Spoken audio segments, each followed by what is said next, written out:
الحمدللہ رب العالمین والصلاة والسلام علی سید الانبیاء والمرسلین اما بعد فاعوذ باللہ من الشیطان الرجیم بسم اللہ الرحمن الرحیم الصلاة والسلام علیک یا رسول اللہ وعلی آلک وصحابک یا حبیب اللہ الصلاة والسلام علیک یا نبی اللہ وعلی آلک وصحابک یا نور اللہ رب اشرح لی صدری ویسر لی امری واحلل عقدۃ من لسانی یفقہوا قولی صلی اللہ تعالی علی محمد صلی اللہ علیہ وآلہ وسلم۔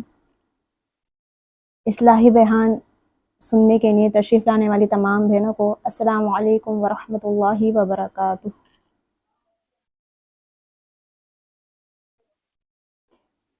اللہ پاک آپ لوگوں کا آنا اپنی پاک برگاہ میں قبول فرمائے، مجھے اور آپ کو راہ علم و عمل پر استقامت عطا فرمائے۔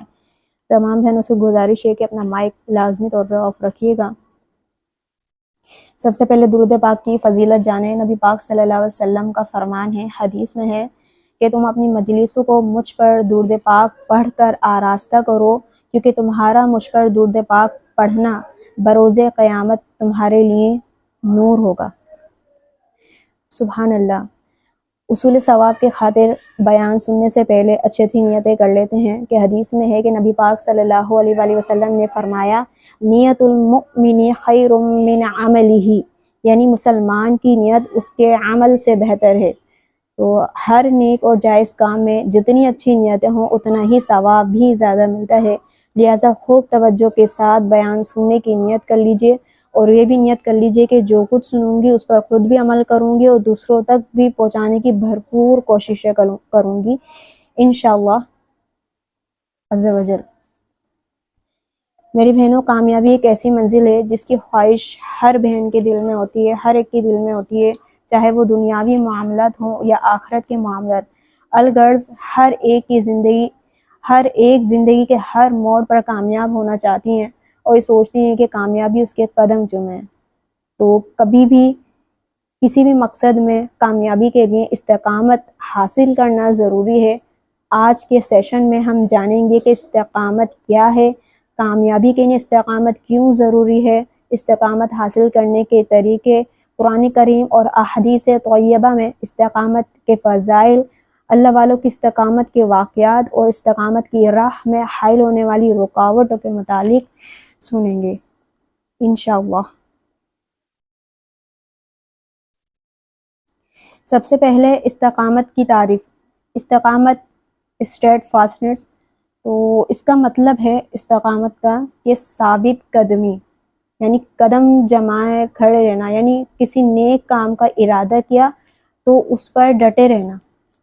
جب آپ نے کسی بھی اچھے کام کا ارادہ کیا تو اس اچھے کام میں آپ کا ارادہ یہ ہو کہ آپ نے وہ کام کرنا ہی کرنا ہے، چاہے جو بھی حالات ہو، تو ثابت قدم رہنا، کسی نیک کام کا اگر ارادہ کیا ہے تو اس پہ ڈٹے رہنا۔ علامہ شریف جرجانی علیہ رحمہ فرماتے ہیں کہ گناہوں سے بچتے ہوئے نیک اعمال کی پابندی کرنا استقامت کہلاتا ہے۔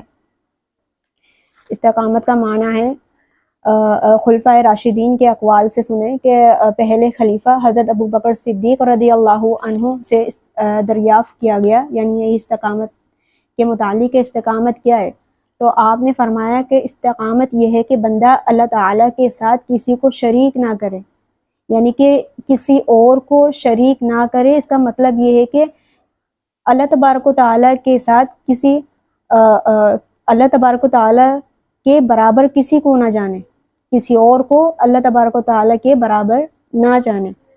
دوسرے خلیفہ حضرت عمر فاروق رضی اللہ عنہ نے فرمایا کہ استقامت یہ ہے کہ بندہ امر و نہیں مطلب یہ ہے کہ احکامات پر، یعنی کہ احکامات پر عمل کرنے اور ممنوعات سے بچنے، تو جو بھی احکامات نازل ہوئے ہیں ان پر عمل کرنے اور جن چیزوں سے منع کیا گیا ہے اس سے بچنے، تو امر و نہیں پر قائم رہے اور لومڑی کی طرح ہیلے سازیاں کر کے راہ فرار اختیار نہ کرے، ہیلے بہانے کر کے نہ چھوڑ دے۔ تیسرے خلیفہ حضرت عثمان غنی رضی اللہ عنہ نے فرمایا کہ استقامت یہ ہے کہ بندہ عمل میں اخلاص پیدا کرے۔ اور چوتھے خلیفہ حضرت علی المرتضیٰ کرم اللہ تعالی وجہہ الکریم نے فرمایا کہ استقامت یہ ہے کہ بندہ فرائض ادا کرے، یعنی فرائض کو پابندی کے ساتھ ادا کرے۔ ان اقوال کا خلاصہ یہ ہے، خلفائے راشدین کے اقوال کا خلاصہ یہ ہے کہ بندہ اللہ تبارک و تعالیٰ کی وحدانیت کے اقرار یعنی کہ اللہ کے واحد ہونے پر یقین رکھے اور اخلاص کے ساتھ نیک اعمال کرنے پر ثابت قدم رہے۔ یہ استقامت ہے، اور استقامت کا تقاضا ہی یہ ہے کہ وہ اللہ تعالیٰ کے تمام احکام پر عمل کرے اور لوگوں کے ساتھ اچھے اخلاق کے ساتھ پیش آئے، لوگوں سے خندہ پیشانی سے اور مسکراتے ہوئے ملاقات کرے اور ان کے ساتھ ایسے سلوک کرے جیسے کہ وہ چاہتا ہے کہ اس کے ساتھ لوگ ایسے سلوک کریں، یعنی ایسے سلوک کے ساتھ پیش آئے لوگوں کے ساتھ جیسے سلوک کو وہ اپنے ساتھ کرنا پسند کرتا ہے، کہ لوگ اس کے ساتھ اس طرح پیش آئیں۔ علامہ طویبی نے کہا ہے کہ استقامت کی دو قسمیں ہیں، ایک ہے اللہ تعالیٰ کے ساتھ استقامت یعنی اللہ تعالیٰ کی اطاعت کرے، اور دوسرا ہے بندوں کے ساتھ استقامت یعنی بندوں کے ساتھ اچھے اخلاق کے ساتھ پیش آئے۔ اس ضمن میں ایک واقعہ سنیں۔ صحابی رسول حضرت عبداللہ بن حذافہ رضی اللہ عنہ کو غیر مسلم رومیوں نے قید کر کے اپنے غیر مسلم جو بادشاہ تھا اس کے سامنے پیش کیا، تو بادشاہ نے آپ سے کہا، یعنی ان سے حضرت عبداللہ بن حذافہ رضی اللہ عنہ سے، کہ تم اپنے دین سے پھر جاؤ، میں تمہیں اپنی بادشاہت میں شریک کر لوں گا اور اپنی بیٹی کا نکاح تمہارے ساتھ کر دوں گا۔ تو حضرت عبداللہ بن حذافہ رضی اللہ عنہ نے جواب دیا کہ اگر تم اپنی ساری بادشاہت بھی مجھے دے دو پھر بھی میں آنکھ جھپکنے کے برابر اپنے دین سے نہیں پھروں گا۔ اب دیکھیں حضرت عبداللہ بن حذافہ رضی اللہ عنہ کو بادشاہ نے کیا کہا تھا کہ تم اپنے دین سے پھر جاؤ۔ ایک چیز تو یہ دین سے پھرنے کا کہا، دوسرا یہ کہ اپنی بادشاہت میں شریک کر لے گا، اور تیسرا یہ کہ اپنی بیٹی کا نکاح بھی کر لے گا۔ لیکن حضرت عبداللہ بن حذافہ رضی اللہ عنہ نے کیا جواب دیا کہ اگر تم اپنی ساری بادشاہت بھی مجھے دے دو پھر بھی میں آنکھ جھپکنے کے برابر اپنے دین سے نہیں پھروں گا۔ تو اس غیر مسلم بادشاہ نے کہا پھر تجھے قتل کر دوں گا، یعنی اس نے یہ بات نہیں مانی تو اس بادشاہ نے کہا کہ پھر تجھے قتل کر دوں گا۔ تو حضرت عبداللہ بن حذافہ رضی اللہ عنہ نے جواب دیا کہ یہ تجھے اختیار ہے، یعنی کہ وہ ڈرے نہیں، اپنے دین سے نہیں پھرے۔ تو بادشاہ کے حکم سے اس کے تیر اندازوں نے آپ رضی اللہ عنہ کے ہاتھ، پاؤں اور جسم پر تیر برسانا شروع کر دیے۔ حضرت عبداللہ بن حذافہ رضی اللہ عنہ پر تیر برسانا شروع کر دیے اور بار بار کہتے رہے یہی کہ اب بھی اپنے دین کو چھوڑ دو، مگر حضرت عبداللہ بن حذافہ رضی اللہ عنہ ہرگز اپنے دین سے نہیں پھرے، بلکہ صبر اور استقلال کے پیکر ہیں حضرت عبداللہ بن حذافہ کہ وہ ہرگز بھی اپنے دین سے نہیں پھرے۔ پھر آخر بادشاہ نے حکم دیا کہ اسے سولی سے اتار لو اور پیتل کی بنی ہوئی دیگ میں تیل ڈالا، اس میں ڈلوایا اور آنکھ پر اسے رکھ دیا، یعنی حکم دیا انہوں نے۔ تو بادشاہ نے حکم دیا اسے سولی سے اتار لو اور پیتل کی بنی ہوئی دیگ میں تیل ڈال کر آنکھ پر رکھا جائے۔ جب دیگ میں تیل گرم ہو گیا تو بادشاہ نے ایک مسلمان قیدی کے بارے میں حکم دیا کہ اسے گرم تیل میں ڈال دو، یعنی حضرت عبداللہ بن حذافہ رضی اللہ عنہ کے سامنے ایک مسلمان قیدی کو اس گرم تیل میں ڈالا جا رہا ہے تاکہ وہ ڈریں اور اپنے دین سے پھر جائیں۔ تو حضرت آپ رضی اللہ عنہ یعنی کہ یہی حضرت عبداللہ بن حذافہ رضی اللہ عنہ کے سامنے جب اس مسلمان قیدی کو تیل میں ڈال دیا گیا جس سے اس مسلمان قیدی کا گوشت جل گیا اور ہڈیاں تیل میں چمکنے لگیں، اس کے بعد پھر بادشاہ نے یعنی وہ جو غیر مسلم بادشاہ تھا اس نے پھر حضرت عبداللہ بن حذافہ رضی اللہ عنہ سے کہا کہ اب ہمارا مذہب قبول کر لو، اور اگر نہیں کریں گے تو ورنہ اسی وہ جو آگ کی دیگ تھی جس میں تیل گرم تھا تو اس میں ڈال دیا جائے گا، اس میں جلا دیا جائے گا۔ لیکن آپ رضی اللہ عنہ نے پھر بھی اپنے ایمانی جوش سے کام لے کر فرمایا کہ میں اپنے دین کو ہرگز نہیں چھوڑوں گا۔ بادشاہ نے حکم دیا کہ انہیں اس میں ڈال دو، یعنی وہ جو تیل تھا گرم اس میں ڈالنے کا پھر انہوں نے حکم دیا۔ جب آپ رضی اللہ عنہ کو یعنی حضرت عبداللہ بن حذافہ رضی اللہ عنہ کو جب آگ کی دیگ میں ڈالنے کے لیے اٹھایا گیا تو آپ رضی اللہ عنہ کی آنکھوں سے آنسو نکل رہے تھے۔ تو بادشاہ نے یہ دیکھ کر کہا کہ انہیں میرے پاس لاؤ، یعنی کہ وہ بادشاہ سمجھا کہ جو ہے شاید اب یہ مان لے۔ تو پھر یہ کہ بادشاہ کی جو یہ سوچ تھی، جو یہ تمنا تھی، وہ پھر بے فائدہ نکلی، کیونکہ آپ رضی اللہ عنہ نے فرمایا کہ میں آگ کے ڈر سے نہیں رو رہا، بلکہ میں اس لیے رو رہا ہوں کہ آج ایک ہی جان ہے جسے راہ خدا میں قربان کر رہا ہوں۔ کاش کہ میرے جسم کے ہر حصے میں ایک ایک جان ہوتی اور وہ سب جانیں میں راہ خدا میں ایک ایک کر کے قربان کر دیتا۔ تو ذرا سوچیں، جب جسم پر تیر برسائے جا رہے ہوں، ہاتھ پاؤں اور جسم کو زخموں سے چور چور کیا جا رہا ہو، نگاہوں کے سامنے آگ پر تپتے ہوئے تیل میں کسی کو ڈالا جا رہا ہو، تو دنیا کا بڑے سے بڑا طاقتور انسان بھی ثابت قدم نہیں رہ سکتا، مگر قربان جائیں حضرت عبداللہ بن حذافہ رضی اللہ عنہ کی استقامت پر کہ جس میں ذرہ بھر بھی کوئی کمی نہیں آئی۔ اللہ والوں کو دین و ایمان پر کیسی استقامت حاصل تھی، لہٰذا ہمیں بھی ان کاموں میں استقامت حاصل کرنی چاہیے جس میں اللہ تبارک و تعالیٰ اور رسول اللہ صلی اللہ علیہ وآلہ وسلم کی رضا ہو۔ ہمیں استقامت ان کاموں میں حاصل کرنی چاہیے جس میں دنیا اور آخرت کی بھلائی ہو، ان کاموں میں حاصل کرنی چاہیے جس میں دین اسلام کی سربلندی ہو۔ ہمیں استقامت ان کاموں میں حاصل کرنی چاہیے جس میں دنیا میں آنے کا مقصد حاصل ہو سکے، ان کاموں میں حاصل کرنی چاہیے جس میں ملک اور ملت کا فائدہ ہو، ان کاموں میں حاصل کرنی چاہیے جو سنتوں کو پھیلانے کا سبب بنے، ذریعہ بنے۔ ہم استقامت ان کاموں میں حاصل کرنی چاہیے جو نیکیوں کی طرف بلائے، نیکیوں کی طرف لے جائے اور برائیوں سے روکے۔ ہم استقامت ان کاموں میں حاصل کرنی چاہیے جو مسلمانوں کو گناہوں سے بچانے کا سبب بنے، ہم ان کاموں میں حاصل کرنی چاہیے جو ہمارے ایمان کو مضبوط کرے۔ اور یہی استقامت حقیقت میں کامیابی کا راز ہے، یہی استقامت حقیقت میں کامیابی کا راز ہے، یہی استقامت خوف اور غم سے رہائی کا وسیلہ ہے، یہی استقامت جنت میں لے جانے کا سبب ہے، یہی استقامت ایمان کی بنیاد ہے، یہی استقامت ایسی دولت ہے جس کی برکت سے دنیا میں عزت و شرف اور آخرت میں کامیابی نصیب ہوتی ہے، اور یہی استقامت جنت میں داخلے کا سبب بنتی ہے۔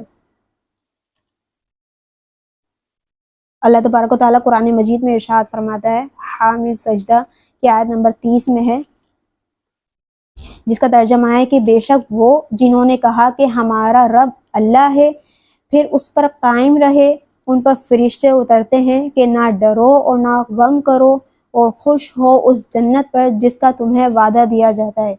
اس کی تفسیر میں ہے کہ بے شک وہ لوگ جنہوں نے اللہ تبارک و تعالیٰ کے رب ہونے اور اس کی وحدانیت کے اقرار کرتے ہوئے کہا کہ ہمارا رب صرف اللہ تبارک و تعالیٰ ہے، پھر وہ اس اقرار اور اس کے تقاضوں پر ثابت قدم رہے اور ان پر اللہ تبارک و تعالیٰ کی طرف سے فرشتے اترتے ہیں اور انہیں یہ بشارت دیتے ہیں کہ تم آخرت میں پیش آنے والے حالات سے نہ ڈرو اور اہل و عیال وغیرہ میں سے جو کچھ پیچھے چھوڑ آئے اس کا غم نہ کرو، اور اس جنت پر خوش ہو جاؤ جس کا تم سے دنیا میں اللہ پاک کے رسولوں کی مقدس زبان سے وعدہ کیا جاتا ہے۔ اچھا، کسی کا مائک آن ہے وہ مائک آف کر لیجیے۔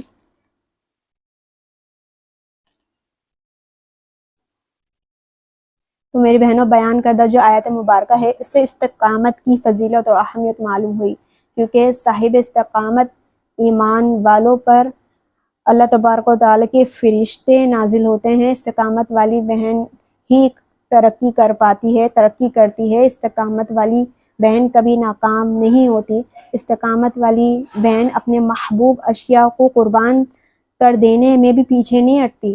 ایک کوئی چیز ہے، وہ اس کو خود بھی پسند ہے، سامنے والے کو بھی پسند ہے، تو وہ چیز ایک اچھی چیز ہے، ایک بری چیز ہے، تو وہ ہمیشہ بہن یہ خواہش رکھتی ہے کہ اچھی چیز میں لوں اور بری چیز سامنے والے کو دے دوں۔ لیکن وہ بہن جو اپنی محبوب اشیاء کو، اپنی پسندیدہ چیز کو بھی قربان دینے میں وہ پیچھے نہیں ہٹتی، یہ استقامت والی بہن ہے۔ استقامت والی بہن حالات دیکھ کر لڑکھڑاتی نہیں ہے، چاہے جو بھی مشکلات پیش آئیں صبر کرتی ہے، لڑکھڑاتی نہیں ہے۔ استقامت والی بہن تکالیف کے طوفانوں میں ڈگمگاتی نہیں ہے، بلکہ ڈٹ کر مقابلہ کرتی ہے۔ لہٰذا ہمیں بھی چاہیے کہ راہ حق کو اپنانے اور اس پر ثابت قدم رہنے کی بھرپور کوششیں کریں، کیونکہ یہی دونوں جہاں میں کامیابی کا ذریعہ ہے۔ نبی پاک صلی اللہ علیہ وسلم کا فرمان ہے کہ تمہارے بعد صبر کا زمانہ آئے گا، جو شخص اس زمانے میں دین سے مضبوطی کے ساتھ چمٹ جائے گا اس کو تم میں سے 50 شہیدوں کے برابر اجر و ثواب ملے گا۔ کتنا ثواب ہے؟ 50 شہیدوں 50 شہیدوں کے برابر اجر و ثواب ملے گا۔ سبحان اللہ۔ اور ایک اور حدیث میں ہے کہ حضرت سفیان بن عبداللہ رضی اللہ عنہ سے روایت ہے، میں نے نبی پاک صلی اللہ علیہ وسلم کی بارگاہ میں عرض کی، مجھے اسلام کی کوئی ایسی جامع بات بتا دیجئے کہ پھر مجھے کسی اور سے اس کے بارے میں سوال کرنے کی ضرورت نہ رہے۔ تو نبی کریم صلی اللہ علیہ وسلم نے ارشاد فرمایا، قل آمنت باللہ ثم استقم، قل تم کہو آمنت میں ایمان لایا، باللہ اللہ پر، ثم استقم پھر تم اس پر قائم رہو، یعنی ثابت قدم رہو۔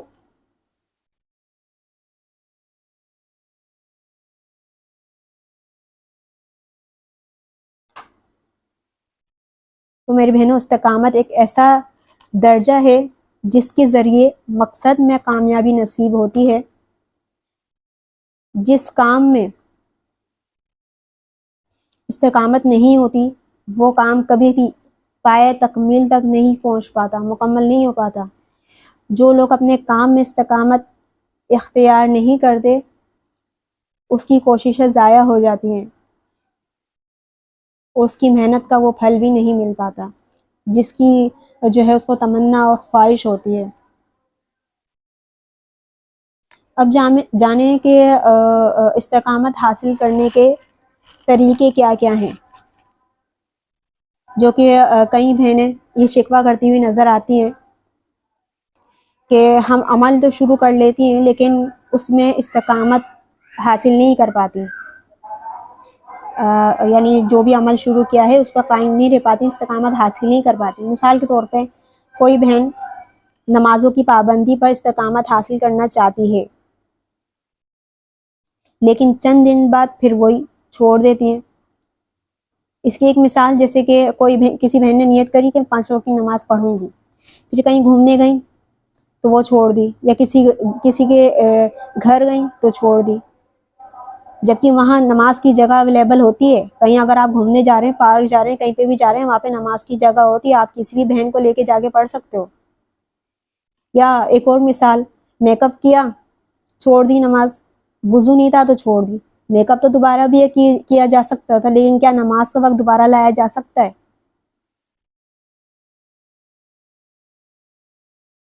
اور نماز کو چھوڑنا کتنا گناہ ہے جو کہ میک اپ کی وجہ سے اپنی وہ نماز چھوڑ دیتے ہیں۔ اسی طرح ایک اور مثال کہ کوئی بہن ہے تلاوت قرآن مجید پر جو ہے انہوں نے نیت کی کہ میں استقامت حاصل کرنا چاہتی ہوں اس پر، یعنی کہ پابندی کے ساتھ روز پڑھوں گی۔ یا پھر جو ہے یوں سمجھ لیں کہ کوئی کورس اگر لانچ ہوتا ہے فری کا ہو اگر، یا ویسے ہی یعنی فیس پے بھی کیے ہو تو چند دن کیا پھر چھوڑ دیا، کیوں؟ وقت نہیں ہے۔ کیوں؟ وقت کو تو مینیج کیا جا سکتا ہے، جو آپ کا اس وقت کا کام ہے وہ پہلے یا بعد میں کیا جا سکتا ہے، لیکن کیا آپ کو وہ دوبارہ کورس مل جائے گا، یعنی دوبارہ آپ کورس کو جوائن کر لیں گی؟ ایک یہ چیز ہے۔ اچھا، آپ ان امور کو جانیں کہ استقامت حاصل کرنے کے جو طریقے تھے، جس میں پہلا ہے سچی نیت۔ تو یاد رکھیں کہ کسی بھی نیک عمل پر استقامت پانے کے لیے سب سے پہلے استقامت کی سچی نیت، یعنی کہ دل میں استقامت حاصل کرنے کا پختہ ارادہ ہونا بہت ضروری ہے، کہ جب تک پختہ ارادہ نہیں ہوگا اس وقت تک استقامت آپ کو حاصل نہیں ہو پائے گی، بہت مشکل ہے۔ جب نیت مضبوط ہو جاتی ہے تو پھر استقامت حاصل ہو جاتی ہے۔ تو سب سے پہلے نیت ہو کہ میں فلاں کام کروں گی، پھر اس پہ آپ نے ڈٹا رہنا ہے، اس پہ ڈٹے رہنا ہے، وہ کام کرنا ہے، لازمی طور پہ کرنا ہے۔ سب سے پہلے ہے سچی نیت کرنا۔ دوسرا ہے بارگاہ الہی میں دعا کرنا۔ کہ کبھی بھی نیک عمل کو شروع کرنے سے پہلے اللہ تبارک و تعالیٰ کی بارگاہ میں اس پر استقامت کی دعا کریں۔ دعا دنیا اور آخرت کی ڈھیروں بھلائیاں حاصل کرنے کا بہترین ذریعہ ہے۔ اچھا، تھوڑا روکیے گا، اذان ہو رہی ہے، اس کے بعد پھر انشاءاللہ میں کنٹینیو کرتی ہوں۔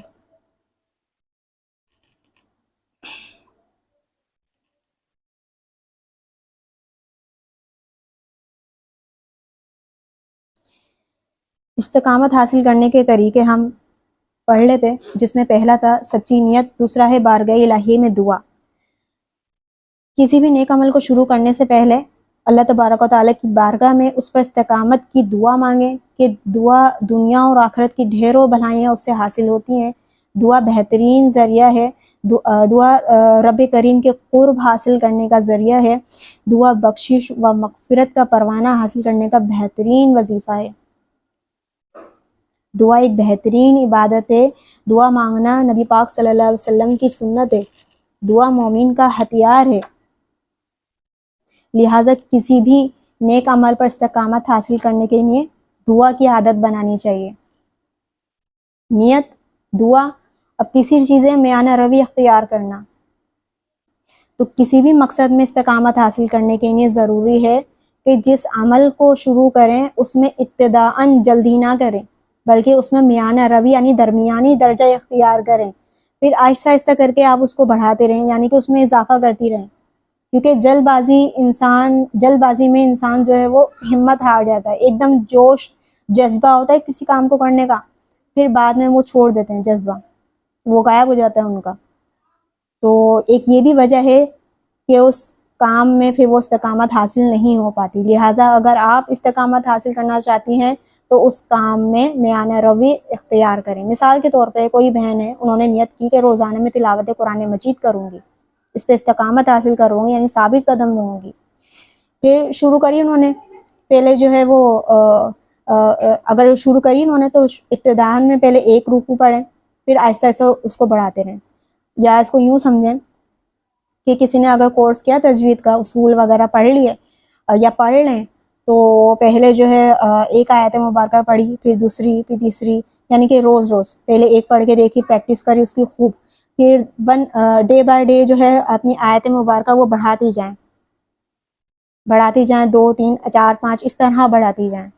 یہ نہیں کہ آپ نے کچھ اصول پڑھ لیے کچھ نہیں پڑھے، یا پڑھے ہیں مطلب جاری ہیں ابھی اور آپ نے پورا سپارہ پڑھ لیا ہو، جبکہ دیکھیں ابھی آپ پڑھ رہے ہو کتنی مسٹیکس آپ کی ہو جائیں گی۔ تو ایسا نہیں، بلکہ درمیانے درجہ پہلے اختیار کریں، پھر آہستہ آہستہ اس میں اضافہ کرتی جائیں۔ تو ایک اس طرح بھی استقامت پانے میں جو ہے وہ کامیابی حاصل ہو جائے گی۔ اور جتنا آپ گڑ ڈالیں گے اتنا ہی میٹھا ہوگا، دا مور دا میریئر، جتنا گڑ ڈالیں گے اتنا میٹھا ہوگا۔ تو آہستہ آہستہ جو ہے اس کو بڑھاتے رہیں، اور اس طرح جو ہے وہ آپ کی تلاوت قرآن مجید کی عادت بن جائے گی۔ تو قدم با قدم چلا جائے تو ایک وقت آتا ہے کہ بندہ اپنی منزل پر پہنچ جاتا ہے۔ فوراً بندہ بھاگتے ہوئے جائے گا تو تھکے گا، ہار جائے گا یا بیٹھ جائے گا راستے میں، لیکن یہی اگر درمیانی رفتار سے چلا جائے تو پھر ایک وقت آئے گا کہ وہ اپنی منزل پر پہنچ جاتا ہے۔ تو تیسری چیز یہ ہو گئی۔ اب چوتھی چیز سمجھیں، چوتھی ہے بزرگوں کی سیرت پر عمل کرنا۔ چوتھی ہے بزرگوں کی سیرت پر عمل کرنا۔ اور نیک اعمال پر استقامت حاصل کرنے کے طریقوں میں ایک طریقہ یہ ہے کہ بزرگان دین کی سیرت کا مطالعہ کرنا، اور ان اللہ والوں کی سیرت پر عمل کرنا بھی ہے، کیونکہ دین اسلام اپنے ماننے والوں کو استقامت کا عملی نمونہ اور زندگی کے ہر معاملے میں اپنے رب کریم کی فرمانبرداری کرتے ہوئے دیکھنا چاہتا ہے۔ یہی وجہ ہے کہ صحابہ کرام اور بزرگان دین طرح طرح کی تکلیفیں کتنی ان کو پہنچی ہیں، مصیبتیں برداشت کرنے کے باوجود بھی ایمان پر ثابت قدم رہے، پیچھے نہیں ہٹے۔ ان مقدس ہستیوں کو اسلام قبول کرنے کی وجہ سے طرح طرح کی اذیتیں پہنچائی گئی ہیں۔ کبھی جسم پر کوڑے مارے جاتے تھے، تو کبھی کئی دن بھوکا رکھا جاتا تھا، کبھی تپتے ہوئے صحرا میں لٹا کر جسم پر بھاری پتھر رکھ دیے جاتے تھے، تو کبھی پاؤں میں زنجیریں ڈال دی جاتی تھیں، کبھی گلے میں رسی ڈال کر کھینچا جاتا تھا، تو کبھی پاؤں سے ٹھوکریں ماری جاتی تھی، کبھی سولی پر چڑھایا جاتا تھا، کبھی آنکھ پر تپتے ہوئے تیل میں ڈالا جاتا تھا۔ ہمارے ساتھ ایسے معاملات تو نہیں ہیں یہ، مگر پھر بھی وہ اللہ والے ایمان و محبت رسول میں ثابت قدم رہے، پیچھے نہیں ہٹے۔ آج ہم ہیں کہ ہم ہار بیٹھ جاتے ہیں، پیچھے ہٹ جاتے ہیں، جبکہ ہمارے ساتھ ایسی تکلیفیں نہیں ہیں۔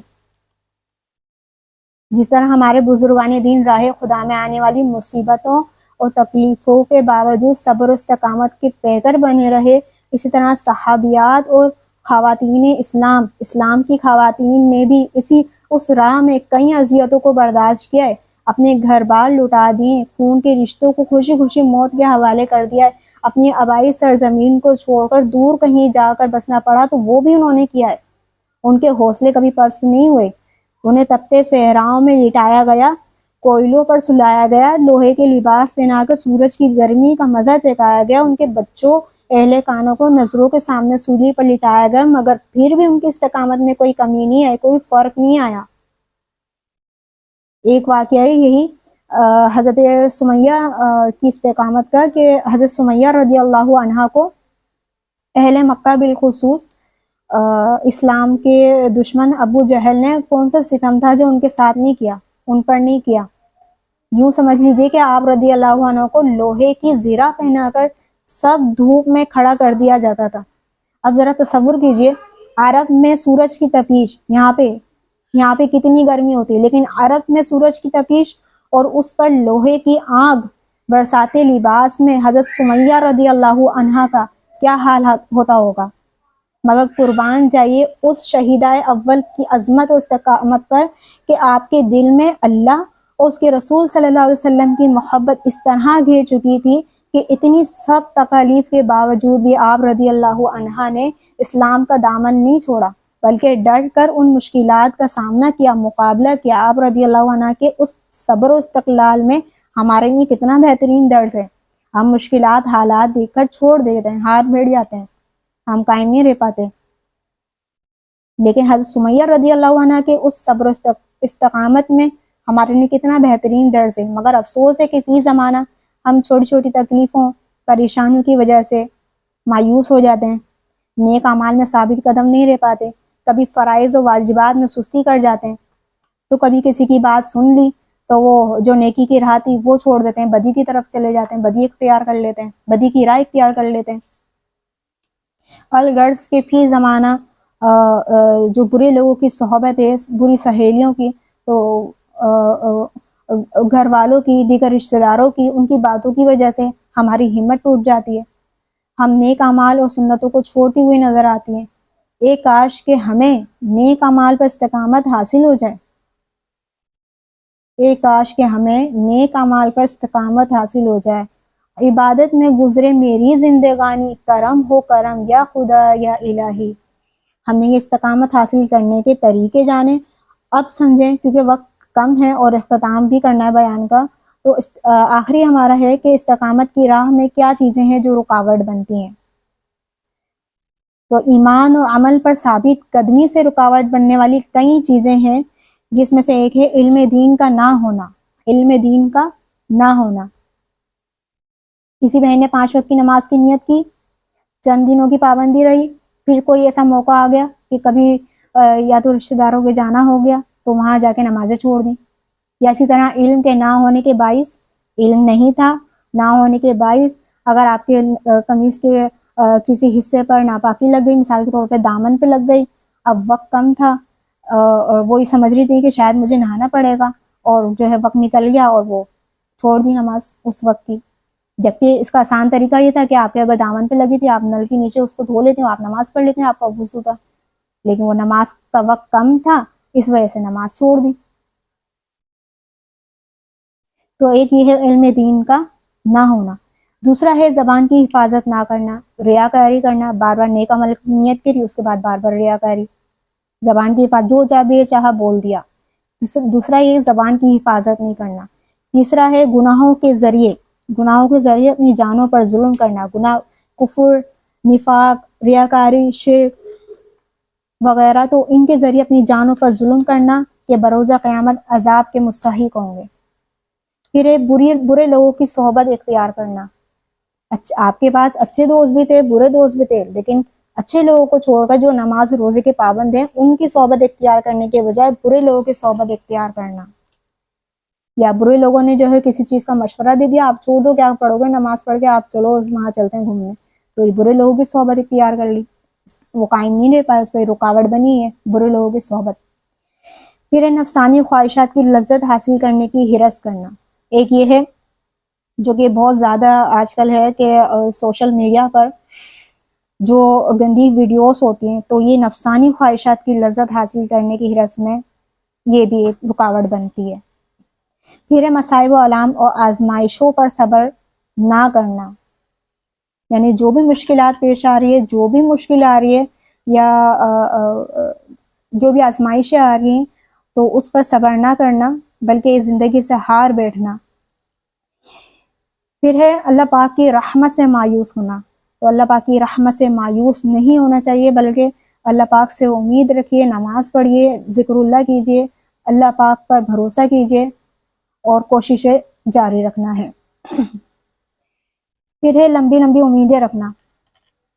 اب وہی بات ہے کہ جیسے کہ پہلے بھی میں نے کہا کہ ڈائریکٹ ہی بندہ جو ہے وہ پہلی منزل پہ نہیں پہنچ جائے گا، بلکہ سیڑھیوں کے ذریعے اسٹیپ بائی اسٹیپ چڑھتا ہے، پہلے ایک سیڑھی پھر دوسری پھر تیسری، ڈائریکٹ تو پہلی سے 10ویں پہ نہیں پہنچتا نا، تو لمبی لمبی امیدیں رکھنا۔ پھر ہے اور استقامت کی راہ میں جو سب سے بڑی رکاوٹ بنتی ہے وہ ہے دنیاوی محبت، کیونکہ دنیا کی محبت میں گرفتار ہو کر انسان آخرت کو بھول جاتا ہے۔ دنیا میں آئے ہیں تو نیک اعمال کریں، آخرت سنورے گی، آخرت کو نہ بھولیں۔ دنیا کی محبت اس کے فریب میں آ کر انسان اپنے رب کریم کی نافرمانی کرتا ہے، آخرت کو بھول جاتا ہے۔ تو ایک یہ چیز ہے۔ اچھا، ایک جو رکاوٹ تھی کہ آزمائشوں پر صبر نہ کرنا، تو اس صبر کرنے کے متعلق ہے قرآن مجید میں اللہ تبارک و تعالی ارشاد فرماتا ہے سورہ آل عمران میں آیت نمبر 146 سے، جس کا ترجمہ ہے اور کتنے ہی انبیاء نے جہاد کیا، ان کے ساتھ بہت سے اللہ والے تھے، انہوں نے اللہ کی راہ میں پہنچنے والی تکلیفوں کی وجہ سے نہ تو ہمت ہاری اور نہ کمزوری دکھائی اور نہ دوسروں سے دبے، اور اللہ صبر کرنے والوں سے محبت فرماتا ہے۔ کیا ہے؟ اللہ صبر کرنے والوں سے محبت فرماتا ہے، تو صبر کرنا چاہیے جو بھی مشکلات یا آزمائشیں آئیں۔ آخر میں بیان کا اختتام کروں گی، تو آج ہم نے جانا کہ استقامت کیا ہے، کامیابی کے لیے استقامت کیوں ضروری ہے، استقامت حاصل کرنے کے طریقے، قرآن و احادیث کی روشنی میں استقامت کے فضائل، اللہ والوں کے استقامت کے واقعات اور ان کی راہ میں آنے والی رکاوٹوں کو سنا اور سمجھا۔ پہلے لوگوں پر سخت آزمائشوں مصیبتیں آئی ہیں، لیکن پہلے کے لوگوں نے ان مصیبتوں اور آزمائشوں پر صبر کیا اور اپنے دین پر استقامت کے ساتھ قائم رہے ہیں۔ یوں ہی ہم پر بھی آزمائشیں اور مصیبتیں آئیں گی، تو ہمیں بھی چاہیے کہ سابقہ لوگوں کی طرح صبر و ہمت سے کام لیں اور اپنے دین کے احکامات پر مضبوطی سے عمل کرتے رہیں۔ اگر دین کے احکامات نہیں معلوم ہیں تو جانیں، علم دین حاصل کریں، یقین کریں کہ علم دین حاصل کرنے کی بڑی برکتیں ہیں۔ حدیث پاک میں ہے، نبی پاک حدیث میں ہے کہ جو علم دین حاصل کرنے کے لیے جو علم دین حاصل کرے گا، اللہ تعالیٰ اس کی مشکلات آسان فرما دے گا اور اسے وہاں سے رزق عطا فرمائے گا جہاں اس کا گمان بھی نہ ہوگا، اسے وہاں سے رزق عطا فرمائے گا، اسے گمان بھی نہ ہوگا۔ ایک اور ہے حدیث میں کہ جو علم کی تلاش میں نکلا وہ واپسی تک اللہ کی راہ میں ہے۔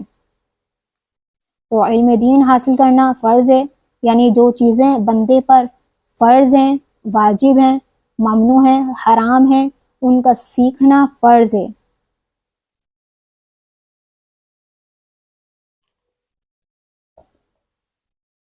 مثال کے طور پہ وضو کے فرائض کی بات ہو اگر، تو وضو کے فرائض کتنے ہیں یہ معلوم ہے۔ نماز کی واجبات کی بات ہے تو نماز کی واجبات کتنے ہیں؟ اگر نماز کا ایک واجب بھی چھوٹ گیا تو سجدہ سہو واجب ہو جاتا ہے، اور اگر سجدہ سہو نہیں کیا تو نماز ہی نہیں ہوگی، دوبارہ اعادہ کرنا ہوگا۔ تو نماز، وضو کے فرائض، نماز کی واجبات کی بات ہے۔ اسی طرح کپڑے پاک کرنے کے طریقے کتنے ہیں، کپڑے کن کن طریقوں سے پاک کیا جا سکتا ہے۔ بعد اوقات جو ہے دامن کا تھوڑا سا حصہ اگر ناپاک ہوتا ہے تو پوری قمیض ہی دھو دی جاتی، جبکہ سب سے آسان بہترین طریقہ تھا کہ اسی حصے کو پکڑ کر دھو لیا جاتا تو پوری قمیض ہی پاک ہوتی، لیکن وہ اتنے حصے کے چکر میں پوری قمیض ہی ناپاک ہو گئی جب ایک ساتھ ہی وہ پورا واشنگ مشین میں ڈال دیا تو پھر ہے غسل کے فرائض کا نہیں معلوم ہونا. غسل کے فرائض کتنے ہیں نہیں معلوم تھے, کوئی ایک بھی فرض نہیں ادا کیا. غسل کے فرائض میں کوئی ایک فرض بھی نہیں کیا, فرض ادا نہیں کیا تو غسل ہی نہیں ہوا. جب غسل ہی نہیں ہوا تو نماز بھی نہیں ہوئی. اسی لیے علم دین کا حاصل کرنا ضروری ہے. اچھا ایک اور چیز یہ ہے کہ علم حاصل کرنے کے لیے ضروری ہے کہ اگر چھوٹا بندہ ہے تو وہ بڑے سے ہی, اپنے بڑے سے ہی حاصل کرے گا, بلکہ اگر چھوٹا بھی اگر علم رکھتا ہے تو اس سے بھی علم حاصل کیا جا سکتا ہے. اگر کوئی بڑی خاتون ہے جیسے والدہ ہیں تو اپنے بچے سے یا نیبر میں کوئی ہے جو کہ اس سے عمر میں کم ہے تو اس سے بھی علم حاصل کیا جا سکتا ہے, لیکن اسی بندے سے علم حاصل کریں جو علم رکھتا ہو, یعنی کہ جسے عالم دین ہو. ایسا نہیں, آج کل کتنے سوشل میڈیا پہ کتنے ہی جو بے علم شخص ہوتے ہیں ان کی کتنی ویڈیوز آ رہی ہوتی ہیں جبکہ کوئی حوالہ نہیں ہوتا. کچھ صحیح باتیں بھی ہوتی ہیں, کچھ غلط باتیں بھی ہوتی ہیں. تو ان بندوں سے علم حاصل کریں, اس شخص سے علم حاصل کریں جو علم رکھتا ہو, باقاعدہ اس نے علم سیکھا ہو, اس نے پڑھا ہو, ان لوگوں سے علم حاصل کریں. قابل نے اپنے بھائی حابل کا قتل کیا تھا تو وہ اپنی پیٹھ پر اپنے بھائی کی لاش لیے ہوئے تھا کہ مطلب اس کو کیا کیا جائے, مفہوم عرض کریں کہ اس کو کیا کیا جائے, کیونکہ اس وقت طریقہ نہیں تھا یہ کہ دفنایا جاتا ہے. تو اس قابل نے کوے کو دیکھا, کوے نے زمین کھود کر دوسرے کوے کو دفنایا تھا, کوے پر مٹی ڈالی تھی. تو قابل نے اس کوے سے دفن کرنے کا طریقہ سیکھا, قابل نے یعنی کہ ایک پرندے سے سیکھا ایک شخص نے. تو لہٰذا علم حاصل کرنے کے لیے چھوٹا بڑا نہیں, بلکہ علم آپ نے حاصل کرنا ہے, اور ان فضیلتوں علم حاصل کرنے کی جو فضیلت ہیں وہ بھی آپ نے جانی.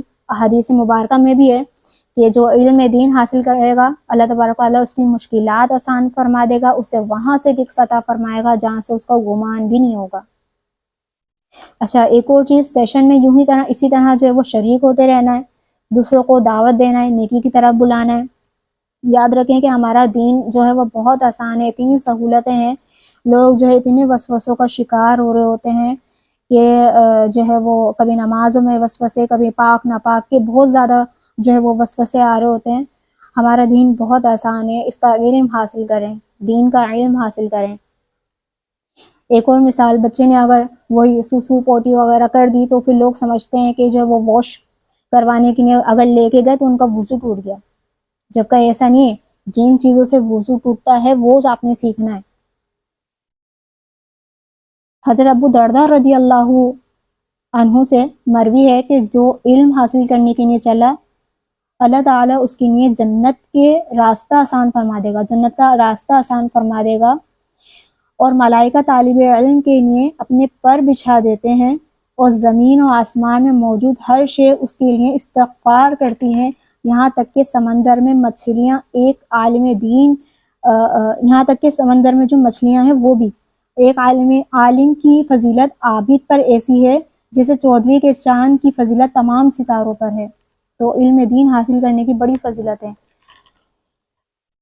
اللہ تبارک و تعالیٰ سے دعا ہے کہ جو کچھ ہم نے یہاں پر پڑھا اس پر عمل کرنے, دوسروں تک پہنچانے کی توفیق عطا فرمائے. صراط مستقیم, حسن اعتقاد اور اچھے اعمال پر استقامت عطا فرمائے, اور کفر و گمراہی سے ہماری حفاظت فرمائے, گناہوں سے بچتے رہنے کی توفیق عطا فرمائے. آمین. علم پر عمل کرنے اور اسے دوسروں تک پہنچانے کی توفیق عطا فرمائے. آمین. وما علینا الا البلاغ المبین. یہاں تک ہمارا بیان کا اختتام ہوا. آج کا ہمارا سیشن کیسا رہا, اس متعلق آپ کا جو بھی فیڈ بیک ہو وہ گروپ میں ضرور کیجیے گا, اور آگے مزید بھی اسی طرح منتھلی سیشن ہوں گے تو وہ بھی لازمی طور پہ جوائن کیجیے گا. کوئی کورس بھی اگر لانچ ہوگا تو وہ بھی ضرور اس میں ایڈمیشن لیجیے گا. السلام علیکم ورحمۃ اللہ وبرکاتہ.